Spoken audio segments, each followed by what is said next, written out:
Bienvenue pour cette dernière vidéo du deuxième cours. Dans cette vidéo, je vais vous parler de série. Alors, qu'est-ce que c'est qu'une série? Eh bien, au fond, c'est un type particulier de suite, construit à partir d'une autre suite. Alors, plus concrètement, étant donné une suite UK, eh bien, on appelle la série la somme de tous les termes de la suite UK. Et donc, ici, vous voyez l'avantage d'utiliser le symbole de sommation, car on peut écrire la série de façon très compacte, de la façon suivante. Et évidemment, comme on l'a vu dans la vidéo précédente, eh bien, ce symbole de sommation, ça désigne simplement la somme de tous les éléments de la suite. Alors, à partir de la série, on peut construire une suite. Et cette suite, que j'appelle ici Sn, eh bien, elle est donnée par la formule où, au fond, on fait la somme des n premiers termes. Et donc cette suite est appelée la suite des sommes partielles de la série. Alors, vous remarquerez que j'ai utilisé les indices k pour la suite avec laquelle je fais la somme, et l'indice n, je l'ai gardé pour désigner la suite des sommes partielles. C'est arbitraire, c'est un choix que j'ai fait, et vous pourriez en faire un autre. Alors, une série n'étant rien d'autre qu'une suite, eh bien, les notions de convergence et de divergence se déduisent de ces mêmes notions pour les suites. En d'autres termes, la série des UK est convergente de limite L si la suite Sn, la suite des sommes partielles, tend vers L. Et de même, la série des UK est divergente si la suite Sn diverge. Alors, on ne désignera pas nécessairement toujours une limite L en particulier. Des fois, on s'intéressera simplement au caractère convergent d'une série. Et on note ça de la façon suivante, c'est-à-dire que la série des UK est strictement plus petite que l'infini, pour désigner le fait que la série converge sans nécessairement parler de sa limite, qui peut être connue ou inconnue. Comme on l'avait dit dans la première vidéo, déterminer la convergence ou la divergence d'une suite, c'est très compliqué. Ce sera tout autant compliqué pour une série, bien évidemment. Mais heureusement, on sera aidé, entre guillemets, par des théorèmes qui vont nous permettre de pouvoir quand même calculer des limites de série ou voir déterminer si certaines séries sont divergentes. Alors peut-être une première remarque assez simple, c'est que la divergence ou la convergence d'une série n'est pas affectée par une modification ou une suppression d'un nombre fini de termes. Donc plus précisément, si une série, disons la série des UK, est convergente, et que donc cette série part de k égale à 0 jusqu'à l'infini, eh bien, si on enlève le premier terme, ou les 56 premiers termes, ou même les 120 premiers termes, eh bien, ces trois nouvelles séries seront tout autant convergentes. Ça va un peu de soi. Alors, le premier théorème sur la convergence des séries, eh bien, c'est un théorème qui suit au fond des propriétés des limites de suite. Que nous dit ce théorème? Eh bien, il nous dit que si on connaît deux séries, la série des UK et la série des VK, dont on sait qu'elles sont convergentes, disons vers L1 pour la première et L2 pour la deuxième, eh bien alors on peut considérer d'autres types de séries issues de ces séries-là, c'est-à-dire la première par exemple ici, où on somme les termes des suites UK et VK, et ensuite on met ça en série. Eh bien cette nouvelle série converge aussi, et sa limite c'est simplement la somme de L1 et de L2. Même chose avec la soustraction. Et puis encore, on peut aussi simplement multiplier une des séries, disons la série des UK, par une constante, où là, vous voyez que j'ai simplement multiplié la suite des UK par une constante C. Et bien cette nouvelle série, elle aussi converge, et sa limite, c'est simplement C fois la limite de la série des UK. Alors, c'est peut-être bien utile, mais pour pouvoir appliquer ce théorème, attention, il faut connaître la convergence des séries UK et VK. Autrement, on ne peut pas appliquer ce théorème. Le deuxième théorème, c'est un critère de divergence et il est assez naturel quand on y pense bien. Alors, qu'est-ce que dit ce théorème? Eh bien, il dit que si la suite des UK ne tend pas vers 0, alors la série des UK diverge. Un des exemples assez clairs de ce théorème, c'est si on prend UK une suite constante non nulle, donc non égale à 0, eh bien alors la série va clairement diverger vers plus ou moins l'infini, plus l'infini si la constante est positive et moins l'infini si la constante est négative. Donc par exemple ici, la série de k égale à 0 jusqu'à l'infini de une demi, c'est-à-dire qu'on somme une demi une infinité de fois, eh bien ça donne plus l'infini, sans surprise. Un deuxième type de suite qui diverge, on l'a vu, c'est la suite UK égale à moins 1 puissance k. Donc c'est une suite qui alterne entre 1 et moins 1. Eh bien, cette suite n'a pas de limite, elle diverge. Et donc la série issue de cette suite divergera aussi et n'aura pas de limite. Le troisième théorème que j'ai envie de mentionner, c'est le théorème du critère de comparaison.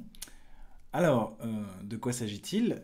Eh bien, si on a deux suites UK et VK qui, pour chaque terme, vérifient les inégalités suivantes, eh bien, alors on peut conclure deux choses. La première, c'est que si la série des VK converge, alors la série des UK converge aussi. Et deuxième point, si la série des UK diverge, alors la série des VK diverge aussi. Au fond, ce théorème, il peut se comprendre comme une extension du théorème du sandwich pour les suites. Alors, on a déjà vu trois théorèmes. Est-ce qu'on est capable de déterminer la limite d'une suite dans un cas concret à l'aide de ces théorèmes sans passer par la définition formelle de la limite? Alors, la réponse est oui, et on va le montrer. La série harmonique, donc la série des 1 sur k, pour k allant de 1 jusqu'à l'infini, est une série qui diverge. Et la limite, c'est plus l'infini. Alors ce résultat est important car il permet de montrer qu'il ne suffit pas que la limite des UK soit égale à 0 pour que la série des UK soit convergente. Alors la preuve de la divergence de la série harmonique est assez astucieuse et en fait elle utilise le critère de comparaison et le fait que la série des 1/2 de k égale à 1 jusqu'à l'infini diverge.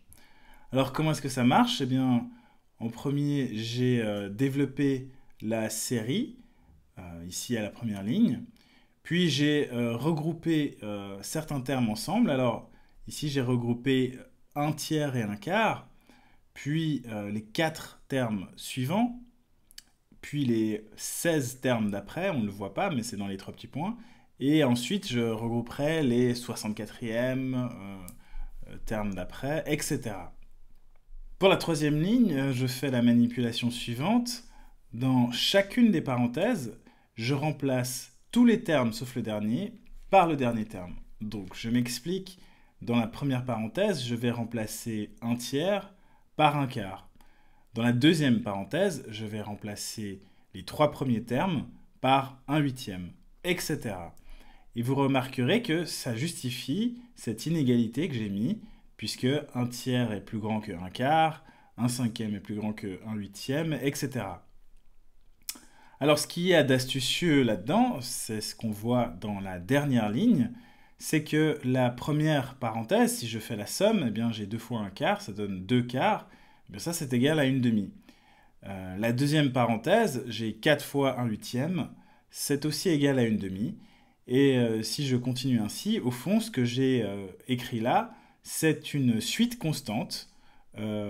Et en fait, vu qu'il y a des sommations entre ces termes, eh bien c'est une série constante, et la constante c'est une demi.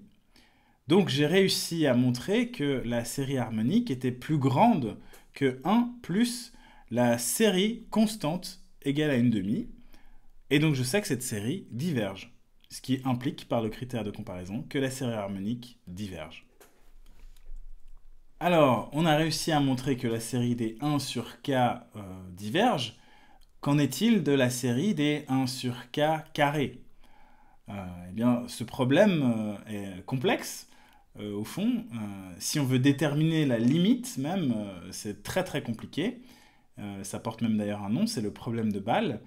Et Euler, un mathématicien suisse du XVIIIe siècle, a réussi à déterminer cette limite qui vaut pi carré sur 6, ce qui est assez surprenant, avouez-le. Je ne vais pas démontrer quelle est la limite de cette série.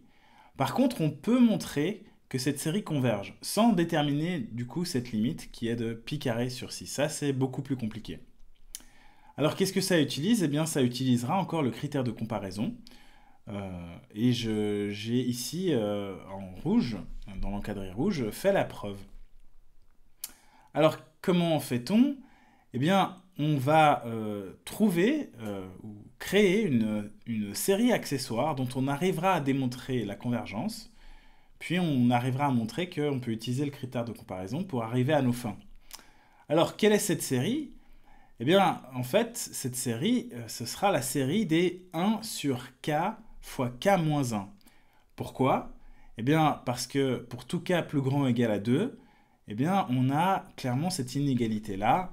1 sur k carré est plus petit que 1 sur k fois k-1. Alors, du coup, cela implique que, par le critère de comparaison, si j'arrive à démontrer que la série de k égale à 2 jusqu'à l'infini de 1 sur k fois k-1 converge, eh bien alors la série de k égale à 2 jusqu'à l'infini de 1 sur k carré convergera aussi. Puis pour terminer la démonstration, je n'aurai qu'à ajouter le premier terme, c'est-à-dire 1, pour démontrer que cette série converge. Alors pourquoi est-ce que je commence à k égale à 2? Eh bien pour la simple et bonne raison que k-1 égale à 0 si k égale à 1, et donc je ne divise pas par 0 dans cette série-là. Alors, il suffit donc de montrer que cette série est convergente pour achever la démonstration. Alors allons-y. La première chose qu'on remarque, c'est que pour tout k plus grand ou égal à 2, eh bien on a l'égalité suivante. Alors ça a l'air de rien, mais quand on va considérer la suite des sommes partielles de cette série, eh bien ça va nous être très utile. Pourquoi? Eh bien si je l'écris, Sn, donc le nème terme de la suite des sommes partielles de cette série, eh bien c'est égal à ça. Et donc si je développe, ce qu'on observe, eh bien, c'est qu'il y a des termes qui vont se télescoper. C'est une série télescopique en fait. Ici, vous voyez que moins une demi, plus une demi, eh bien, ces deux termes vont s'annuler. En gros, on arrive au fait que Sn est égal à 1 moins 1 sur n. Et ça, eh bien, on arrive facilement à déterminer la limite de cette suite par le théorème sur les propriétés des limites de suite. C'est simplement ce calcul-là. Mais comme la limite de Sn correspond à la série, eh bien j'ai déterminé la limite de cette série. Donc non seulement j'ai déterminé que cette série converge, mais j'ai même déterminé sa limite qui est 1. Alors ça ne me permet pas de déterminer la limite de la série des 1 sur k carré, car j'ai une inégalité stricte, mais pour le moins, j'arrive à déterminer la convergence grâce aux critères de comparaison. Alors, qu'en est-il de la série des 1 sur k au cube, par exemple?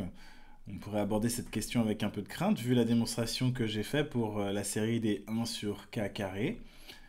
Mais il se trouve que si on utilise le critère de comparaison et le fait qu'on sache maintenant que la série des 1 sur k carré converge, eh bien c'est très facile de démontrer que la série des 1 sur k au cube converge.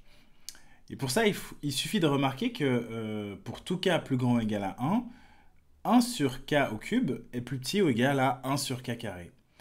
Une fois qu'on a remarqué ça, on peut utiliser le critère de comparaison pour conclure que la série des 1 sur k au cube est plus petite ou égale à la série des 1 sur k au carré, qui est convergente, et donc la série des 1 sur k au cube sera convergente elle aussi. Alors, la force du critère de comparaison, c'est que au fond, on peut utiliser le même argument, strictement le même argument, pour n'importe quelle autre puissance plus grande ou égale à 2. Donc, la série des 1 sur k puissance alpha sera convergente pour n'importe quel alpha plus grand ou égal à 2, par le même argument que vous avez ci-dessus. Et comme on sait aussi que la série harmonique, donc la série des 1 sur k puissance 1, diverge, eh bien, pour tout alpha plus petit ou égal à 1, on aura que la série des 1 sur k puissance alpha diverge. Alors, on peut résumer ça dans un théorème. Donc, on est parvenu à montrer que la série des 1 sur k puissance alpha diverge si alpha est plus petit ou égal à 1, et converge si alpha est plus grand ou égal à 2. Alors, on pourrait naturellement se demander ce qui se passe quand alpha, la puissance, est entre 1 et 2. Par exemple, qu'est-ce qui se passe quand alpha est égal à 1,5? Eh bien, je vous donne la réponse sous forme de théorème.